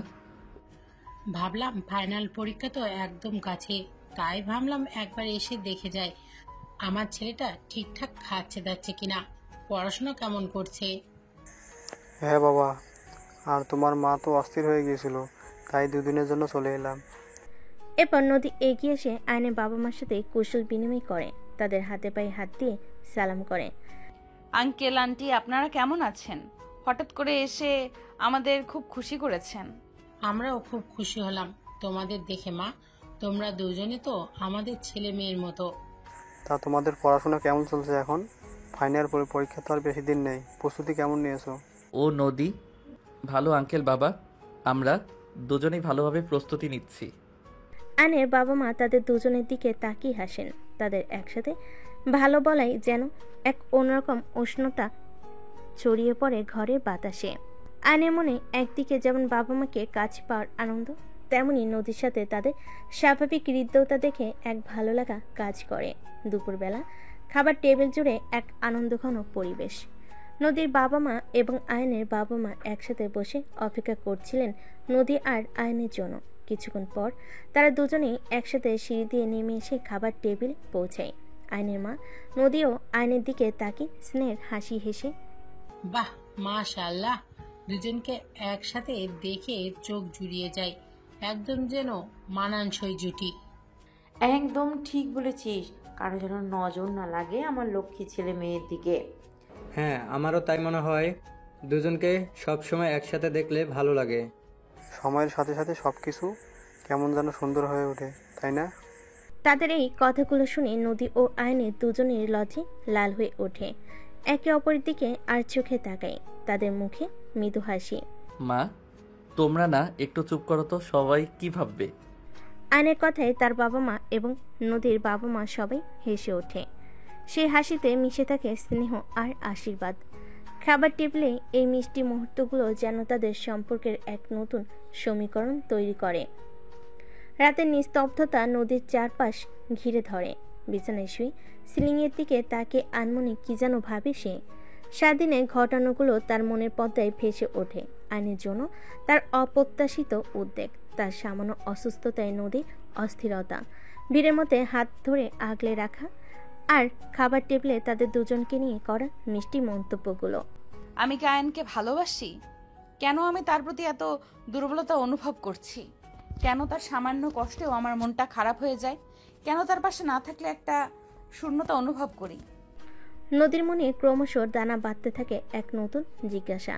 এতদিন ধরে যে অনুভূতি সে জোর করে দমিয়ে রেখেছিল, আজ যেন তা আর বাদ মানতে চাইছে না। আইনের প্রতি তার এই অপ্রত্যাশিত টান, তার প্রতি হৃদয় নরম হওয়া, এগুলো কি শুধুই সহানুভূতি, নাকি এর গভীরে অন্য কোনো অনুভূতি লুকিয়ে আছে? নদী নিজের মনে বলে, এটা কি ভালোবাসা? ভালোবাসা কি এমনই হয়? সবসময় ঝগড়া করা একটা ছেলের জন্য কেন আমার এত চিন্তা হচ্ছে? কেন তার হাসি মুখ দেখলে আমার ভালো লাগে? নানা প্রশ্ন ভিড় করে আসে নদীর মনে। কথাগুলোর সংজ্ঞা সে এতদিন শুধু বইয়ের পাতায় পড়েছে কিংবা অন্যের মুখে শুনেছে। আজ যেন সেই অনুভূতি তার নিজের ভেতরও উকি দিচ্ছে, কিন্তু তার জেদি মন কিছুতেই সহজে মানতে রাজি নয়। না, এটা ভালোবাসা হতে পারে না। ও তো শুধু একটা বিরক্তিকর ছেলে। আমি কখনো ওকে ভালোবাসতে পারি না। এটা হয়তো অন্য কিছু, হয়তো শুধু এই কৃতজ্ঞতা। হ্যাঁ, ও আমার অনেক খেয়াল রাখে, তাই হয়তো আমার এমন মনে হচ্ছে। ভালোবাসা নিশ্চয়ই এর থেকে অনেক আলাদা। দ্বিধার সংশয়ের এক কঠিন ঘূর্ণিপাকে বাধা পড়ে নদী। রাতের নীরবতা তার মনের এই অন্তর্দ্বন্দ্বকে আরো গভীর করে তোলে। ভালোবাসার সেই অস্পষ্ট অনুভূতি কি ধীরে ধীরে তার মনের গভীরে শিখর গাড়তে শুরু করেছে, নাকি সেটা শুধুই ক্ষণিকের দুর্বলতা? উত্তর খুঁজতে নদী দ্বিধার সংশয়ের এই কঠিন ঘূর্ণিপাকে বাধা পড়ে নদী। রাতের নীরবতা তার মনের এই অন্তর্দ্বন্দ্বকে আরো গভীর করে তোলে। ভালোবাসার সেই অস্পষ্ট অনুভূতি কি ধীরে ধীরে তার মনের গভীর শিকড় গাড়তে শুরু করেছে, নাকি এটা শুধুই ক্ষণিকের দুর্বলতা? উত্তর খুঁজতে নদী মন ব্যাকুল হয়ে ওঠে। অনার্স ফাইনাল পরীক্ষার একেবারে সন্নিকটে। নদী আর আয়ন দুজনেই এখন সর্বশক্তি প্রয়োগ করেছে পড়াশোনায়। ভালো ফল করে তীব্র আকাঙ্ক্ষা তাদের চোখে মুখে। রাত জেগে বইয়ের পাতায় ডুবে থাকা, জটিল বিষয়গুলো বারবার ঝালিয়ে নেওয়া, এই যেন তাদের দৈনন্দিন রুটিন। পরীক্ষা দিন যত এগিয়ে আসছে তাদের ব্যস্ততা ততই বাড়ছে। এই কঠিন সময়ে তারা একে অপরের প্রতি সাহায্যের হাত বাড়িয়ে দেয়। নদী যে বিষয়ে দুর্বলতা থাকে আইন ধৈর্য ধরে তাকে বুঝিয়ে দেয়, আবার আইনের কঠিন লাগা টপিকগুলো নদী সহজ করে তোলে। রাত গভীর পর্যন্ত একসাথে পড়াশোনা করে তারা, একে অপরের মনোবল বাড়ায়। আয়ান, এই থিওরিটা কিছুতেই মাথায় ঢুকছে না। তুমি আরেকবার বুঝিয়ে দেবে প্লিজ? আমার মনে হচ্ছে পরীক্ষার হলে গিয়ে সবকিছু গুলিয়ে ফেলবো। অবশ্যই নদী, তুমি একদম চিন্তা করো না। দাঁড়াও, আমি অন্যভাবে বোঝানোর চেষ্টা করছি। দেখো, এই মূল পয়েন্টগুলো মনে রাখলে থিওরিটা সহজ হয়ে যাবে। আর তুমি তো অনেক ভালো ছাত্রী, নিশ্চয়ই পারবে। এইভাবে বলার পর একটু সহজ লাগছে। Thank you so much. তুমি না থাকলে আজ আমার কি হতো? আরে পাগলি, আমরা তো একে অপরের হেল্পের জন্যই আছি। তোমার কোনো সমস্যা হলে আমাকে বলবে, একদম দ্বিধা না করে। তারপর তাদের মাঝে কিছুক্ষণ নীরবতা থাকে। আয়ান বলে ওঠে, আচ্ছা নদী, তুমি কি এই অঙ্কটা একটু দেখবে? আমি দুবার করার পরেও উত্তর মিলছে না। মনে হচ্ছে কোথাও একটা ভুল করছি। দাঁড়াও দেখছি। তুমি এই জায়গায় ফর্মুলাটা ভুল বসিয়েছো, আর ক্যালকুলেশনেও একটু সমস্যা আছে। এইভাবে করো, দেখবে মিলে যাবে। ও হ্যাঁ, এবার বুঝতে পেরেছি। Thank you. তুমি না দেখালে আমি হয়তো সারা রাত এটাই নিয়ে পড়ে থাকতাম। আরে এটা তো সামান্য হেল্প। পরীক্ষায় ভালো রেজাল্ট করলে আমারও ভালো লাগবে। আমরা দুজনেই তো এত কষ্ট করছি। হ্যাঁ, ঠিক বলেছিস। এই কঠিন সময়টাতে তুমি পাশে আছিস বলে অনেক সাহস পাচ্ছি। তোমার কাছ থেকে অনেক কিছু শিখছি আমি। একসাথে পড়লে দেখবে পরীক্ষাটা ভালোই হবে ইনশাল্লাহ। চলো আর কিছুক্ষণ পড়া যাক, সময় তো একদম কম। হ্যাঁ চলো। এই ব্যস্ততার মাঝেও অজান্তে তাদের মধ্যে এক নতুন বন্ধন তৈরি হয়। একে অপরের প্রতি সাহায্যের হাত বাড়িয়ে দেওয়া, কঠিন সময়ের পাশে থাকা, এসব কিছু তাদের সম্পর্ককে আরো গভীর করে তোলে। হয়তো তারা এখনো স্পষ্টভাবে সেই অনুভূতিকে নাম দিতে পারছে না, তবে তাদের নীরব বোঝাপড়া যেন এক নতুন দিগন্তের ইঙ্গিত দেয়। পরীক্ষার এই কঠিন সময়টা যেন তাদের যেন একে অপরের আরো কাছে নিয়ে আসে। গভীর রাতে পড়তে পড়তে আনে যখন কপালে বিন্দু বিন্দু ঘাম জমে, নদী আলতো হাতে টিস্যু দিয়ে তা মুছে দেয়।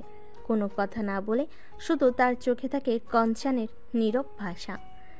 ক্লান্ত আয়ন যখন টেবিলে মাথা রেখে ঘুমিয়ে পড়ে, নদী সাবধানে তার বইগুলো সরিয়ে দেয় এবং একটি পাতলা চাদর তার গায়ে টেনে দেয়। পরীক্ষার আগের রাতে আয়নের যখন ঘুম আসছিল না, অস্থিরভাবে পায়চারি করছিল, নদী এগিয়ে এসে তার হাতে হালকা গরম দুধের গ্লাস ধরিয়ে দেয়। এটা খেলে একটু আরাম পাবে। তার কণ্ঠস্বর এতটাই নরম থাকে যা আগে কখনো শোনা যায়নি। পরীক্ষার হলে প্রবেশের আগে আয়নের মুখ যখন শুকনো আর চিন্তিত দেখে, নদী তার হাত ধরে সামান্য চাপ দেয় এবং মৃদু হেসে বলে, ভয় নেই, সব পারবে। এই একটি বাক্য আয়নের মনে সাহস জুগিয়ে দেয়। কোনো একটি কঠিন প্রশ্নের উত্তরে আয়ন যখন হতাশ হয়ে পড়ে, নদী ধৈর্য ধরে তাকে বিভিন্নভাবে বুঝিয়ে দেয়, যতক্ষণ না সে পুরোপুরি বুঝতে পারে। পরীক্ষার পর আয়ন যখন ক্লান্তিতে ভেঙে পড়ে, নদী তার জন্য ঠান্ডা শরবত বানিয়ে আনে এবং পাশে বসে মাথায় হাত বুলিয়ে দেয়। এই ছোট ছোট নীরব কেয়ারিংগুলো আয়নের হৃদয়ে ছুঁয়ে যায়। নদী সেই কঠিন বাইরের আবরণে নিচে যে এত স্নেহ লুকিয়ে আছে তা ধীরে ধীরে অনুভব করতে পারে। অবশেষে সে মাহেন্দ্রক্ষণ উপস্থিত হয়। অনার্স দ্বিতীয় বর্ষের ফাইনাল পরীক্ষা শুরু হয়। এতদিনের অক্লান্ত পরিশ্রম আর রাতের পর রাত জেগে করা প্রস্তুতির অগ্নি পরীক্ষা। ভার্সিটির পরীক্ষা হলগুলোতে শিক্ষার্থীদের চাপা উত্তেজনা আর সিরিয়াসনেস স্পষ্ট দেখা যায়। প্রথম দিনের পরীক্ষা শুরু হয় নির্দিষ্ট সময়ে। আয়নার নদী দুজনেই শান্তভাবে হলে প্রবেশ করে নিজেদের আসনে বসে। প্রশ্নপত্র হাতে পাওয়ার পর কিছুক্ষণ নীরবতা, তারপর ধীরে ধীরে কলম চলতে শুরু করে। এতদিন ধরে যা পড়েছে, যা বুঝেছে, সবকিছু উজাড় করে দেওয়ার পালা। পরীক্ষার দিনগুলো যেন এক তীব্র স্রোতের মতো বয়ে দিয়ে যেতে থাকে। প্রতিদিন সকালে ঘুম থেকে ওঠা, পরীক্ষার হলে যাওয়া, মনোযোগ দিয়ে লেখা এবং ফিরে এসে পরের পরীক্ষার প্রস্তুতি নেওয়া, এই রুটিনের বাইরে আর কিছুই থাকে না তাদের জীবনে। এই সময়টাতে বাইরের জগতের সাথে তাদের প্রায় কোনো যোগাযোগ থাকে না, শুধু একটি লক্ষ্য, ভালোভাবে পরীক্ষা দেওয়া। পরীক্ষার ফাঁকে যখন সামান্য সময় মেলে, তখন আয়নার নদীর দেখা হয়। ক্লান্ত মুখে একে অপরের দিকে তাকিয়ে তারা নীরবে সাহস যোগায়। হয়তো দুজনের চোখে বলে দেয়, আমরা পারবো। কোনো দিন পরীক্ষার কঠিন প্রশ্ন হলে দুজনেই কিছুটা হতাশ হয়ে পড়ে, কিন্তু পরক্ষণে আবার নিজেদের সামলে নেয় এবং দ্বিগুণ উৎসাহে পরের পরীক্ষার জন্য প্রস্তুতি শুরু করে। একটি পরীক্ষার পর যখন আয়ন খুব চিন্তিত হয়ে পড়ে, তখন তার প্রশ্নের উত্তর নিয়ে নদী তাকে সান্ত্বনা দেয়। যা লিখেছ ঠিক লিখেছ, এখন পরের পরীক্ষার জন্য মন দাও। আবার যখন নদীর কোনো একটি বিষয়ে সংশয় থাকে, আইন চেষ্টা করে তার সেই দ্বিধা দূর করতে। অবশেষে সেই দিনের সমাপ্তি ঘটে, যে দিনের জন্য তারা এত মাস ধরে অপেক্ষা করছিল। অনার্স ফাইনাল পরীক্ষার শেষ দিন। পরীক্ষার হল থেকে বেরিয়ে আসতেই আইন আর নদীর মুখে দেখা যায় এক নির্মল আনন্দের ঝিলিক। এতদিনের মানসিক চাপ আর উদ্বেগের অবসান যেন তাদের হালকা করে দেয়। ফাইনালি শেষ হলো, বিশ্বাস হচ্ছে না আর কোনো পরীক্ষা নেই। হ্যাঁ, আমারও মনে হচ্ছে মাথার উপর থেকে একটা বিশাল পাথর নেমে গেল। তুমি কি ভাবছো? পরীক্ষা কেমন হলো? আমার তো মনে হয় মোটামুটি ভালোই হয়েছে। কিছু প্রশ্ন একটু কঠিন ছিল, তবে সব মিলিয়ে ঠিক আছে।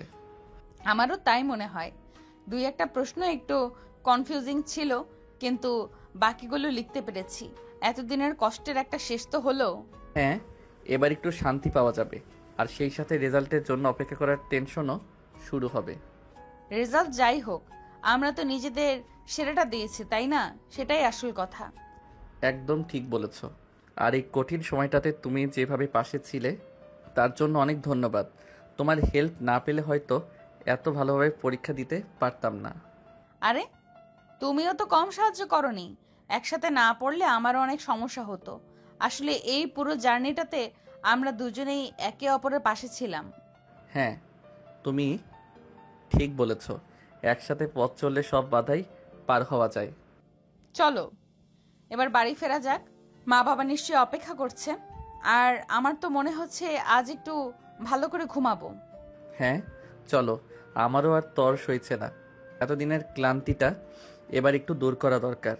পরীক্ষার হলের বাইরে দাঁড়িয়ে তারা দুজন একে অপরের দিকে তাকায়। তাদের চোখে মুখে ক্লান্তির ছাপ থাকলেও সেখানে ছিল এক গভীর তৃপ্তি আর একে অপরের প্রতি কৃতজ্ঞতা অনুভূতির। দীর্ঘ একটা কঠিন সময় তারা একসাথে পার করেছে, আর সেই পথে চলার অজান্তেই তারা তাদের সম্পর্কে আরও এক ধাপ এগিয়ে গেছে। সেদিন বিকেলবেলায় নদী তার নিজের ঘরে বসে মোবাইলে কিছু দেখছিল। এমন সময় আইন দরজায় এসে দাঁড়ায়। এই যে ম্যাডাম, কি করছেন? পরীক্ষা তো শেষ, চলো না একটু ঘুরে আসি। এতদিনের ধকলের পর একটু রিফ্রেশমেন্ট দরকার। ঘুরতে? কোথায়?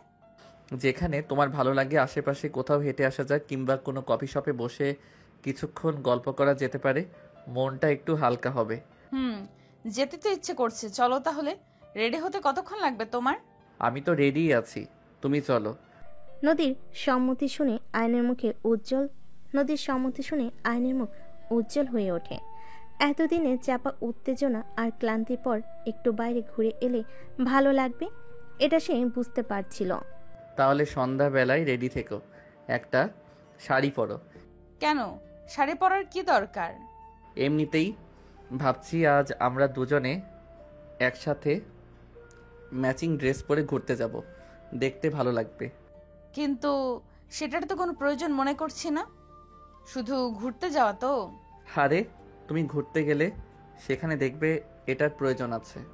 আমার একটা সারপ্রাইজ আছে তোমার জন্য। সারপ্রাইজ? কিসের সারপ্রাইজ? সেটা সন্ধ্যায় দেখলেই বুঝতে পারবে। এখন বলো, তুমি কোন শাড়ি পরবে? ঠিক আছে, তাহলে আমি নীল শাড়ি পরে রেডি থাকবো সন্ধ্যাবেলায়। সন্ধ্যাবেলায় আর নীল রঙের একটি পাঞ্জাবি পরে ড্রয়িং রুমে নদীর জন্য অপেক্ষা করছিল। তাদের চোখে মুখে চাপা উত্তেজনা। কিছুক্ষণ পরে সিঁড়ি দিয়ে নেমে আসে নদী। নীল শাড়িতে তাকে যেন স্বপ্নীল লাগছিল। আয়নের পলক পড়তে চায় না। মাশাল্লাহ মাশাল্লাহ, আমার ছেলে মেয়ে দুটোকে আজ কি সুন্দর দেখাচ্ছে, একদম যেন আকাশ থেকে নেমে আসা দুটো নীলপরি।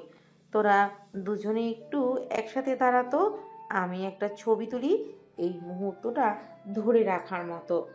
নদী তার আম্মুর ফোন বের করে তাদের একসাথে দাঁড় করে হাসি মুখে ছবি তোলেন। নদীর আম্মু তার ফোন বের করে তাদের একসাথে দাঁড় করিয়ে হাসি মুখে ছবি তোলেন। নদীর গাল সামান্য লাল হয়ে ওঠে। এক ধরনের মিষ্টি লজ্জায় তাদের চোখের নিচে নেমে আসে।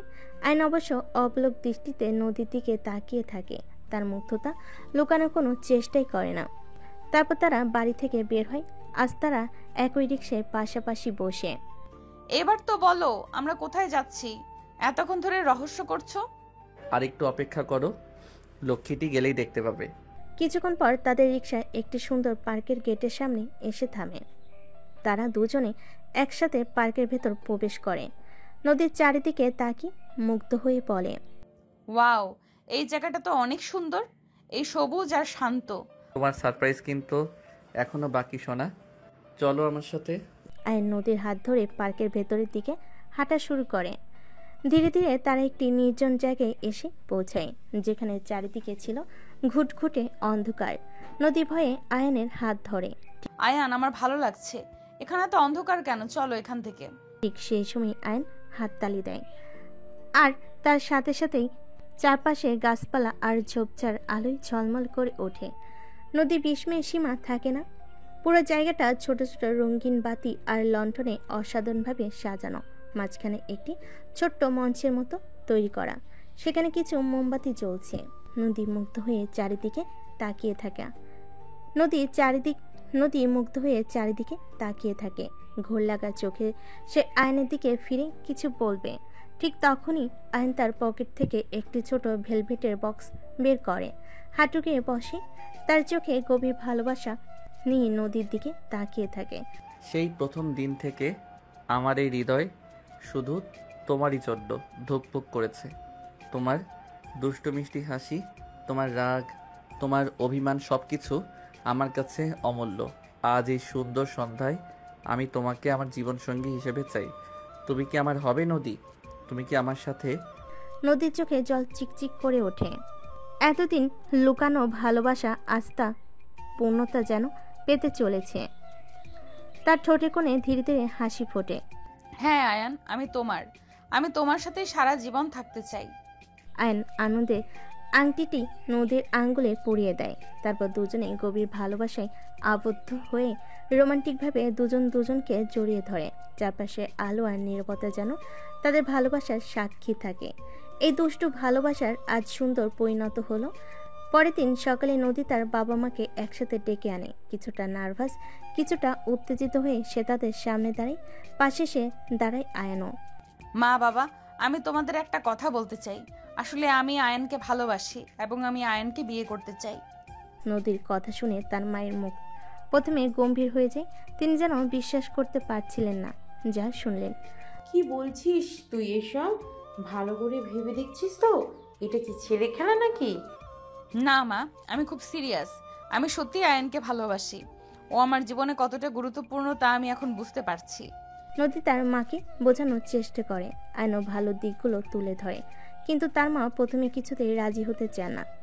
কিছুক্ষণ ধরে মা ও মেয়ের মধ্যে আলোচনা চলতে থাকে। এক পর্যায়ে নদীর মা হেসে ওঠেন। আরে বোকামে, তোদের বিয়ে তো ছোটবেলা থেকেই আমরা ঠিক করে রেখেছি। কি বলছো তুমি মা? হ্যাঁ রে পাগলি, যখন তোরা ছোট ছিলি তখনই তোর বাবার সাথে আমার কথা হয়েছিল।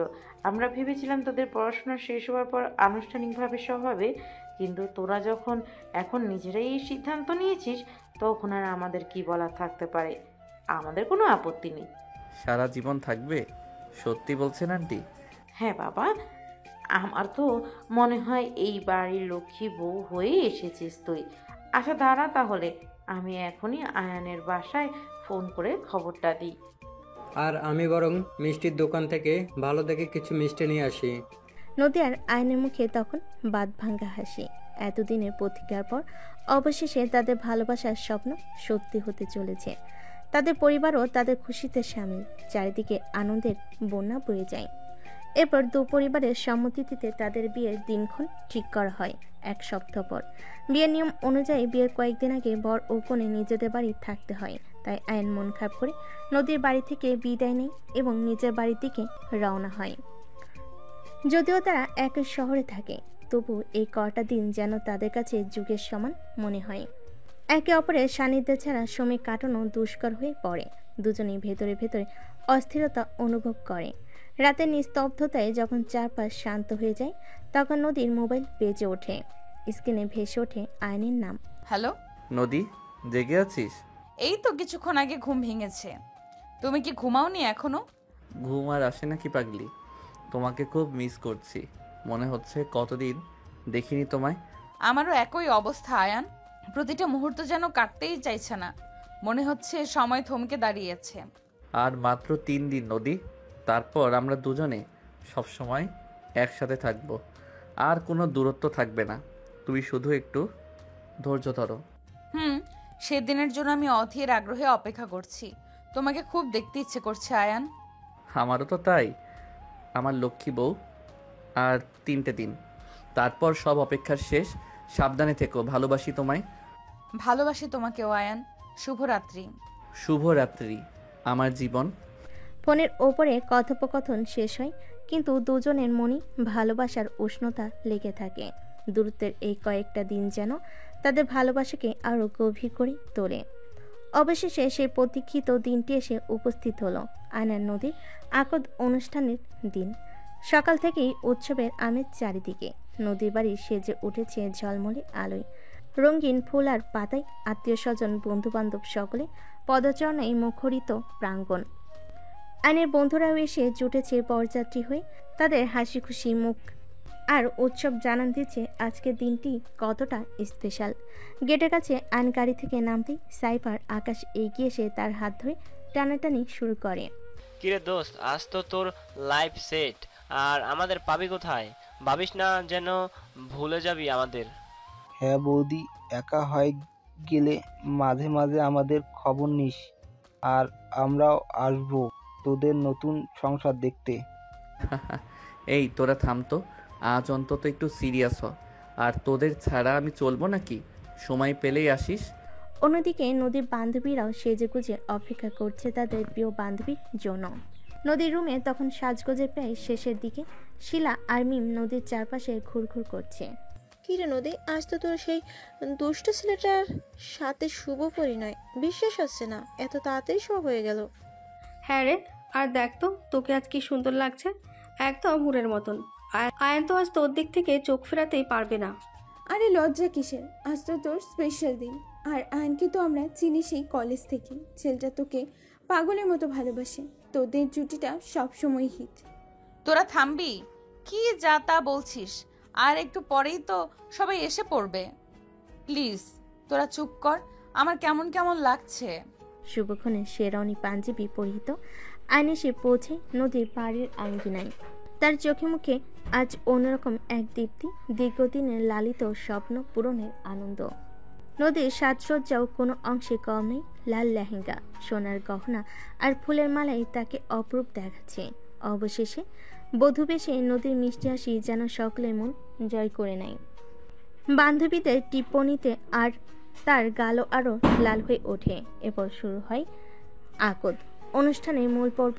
কাজী সাহেব কোরআন তেলাওয়াত করেন এবং বিয়ের নিয়মকানুন বুঝিয়ে বলেন। উভয় পক্ষের সম্মতিতে সম্পূর্ণ হয় আকদ। আত্মীয় স্বজন আর বন্ধুদের দোয়ায় তাদের নতুন জীবন শুরু হয়। চারপাশে ধ্বনিত হয় মোবারকবাদ।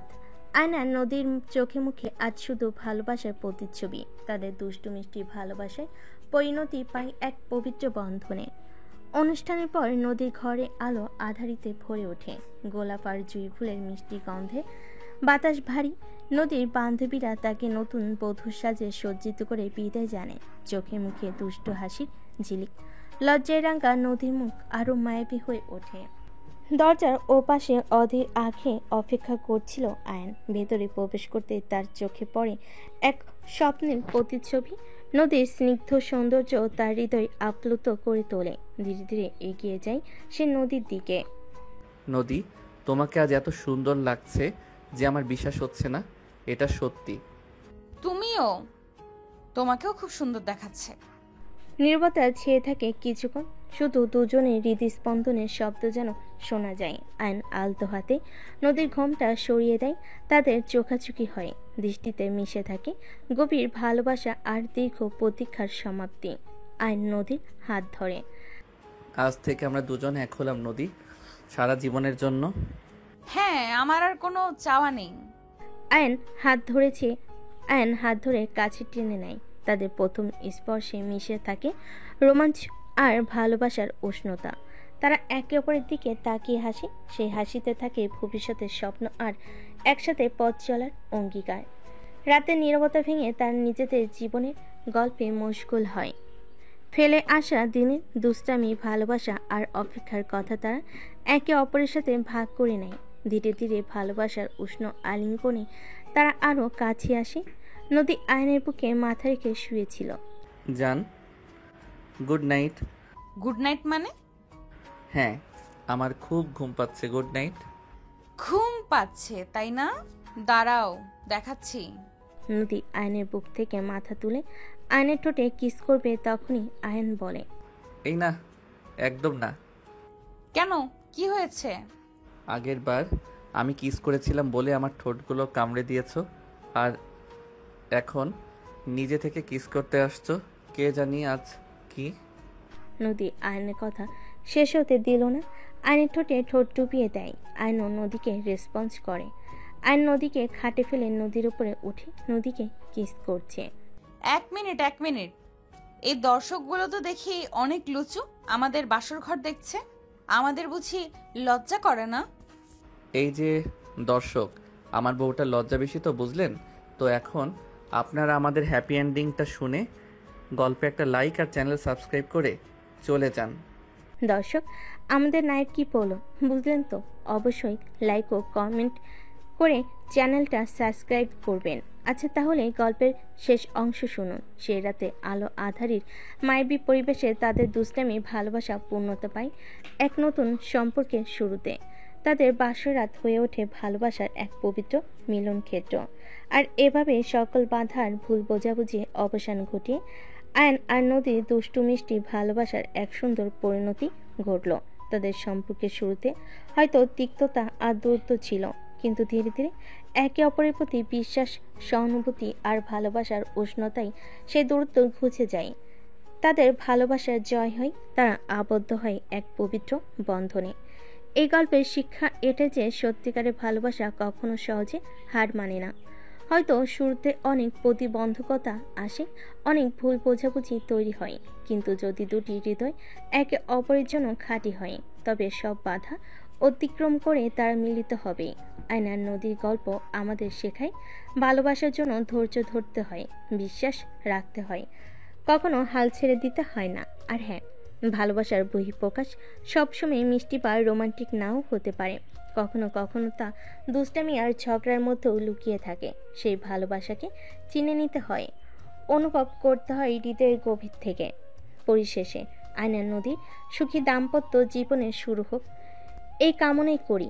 তাদের দুষ্টু ভালোবাসা যেন সবসময় তাদের জীবনে হাসি আর আনন্দ বয়ে আনে। শুভ সমাপ্তি।